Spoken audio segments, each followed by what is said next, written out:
తమిళనాడు ముఖ్యమంత్రి జయలలిత కోలుకున్నారు. ఇంటికి ఎప్పుడు వెళ్లాలి అనేది ఇక ఆమె ఇష్టమే అని అపోలో ఆసుపత్రుల చైర్మన్ డాక్టర్ ప్రతాప్ సి రెడ్డి ప్రకటించారు.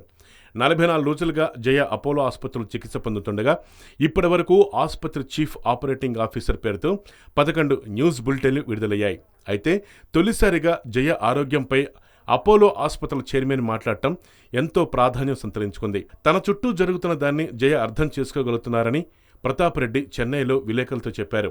అపోలో ఆసుపత్రి, ఎయిమ్స్, లండన్కు చెందిన వైద్య బృందం అందించిన చికిత్సతో పాటు దేశవ్యాప్తంగా లక్షలాది మంది చేసిన ప్రార్థనలు ఫలించాయని, జయ కోలుకున్నారని ఆయన తెలిపారు.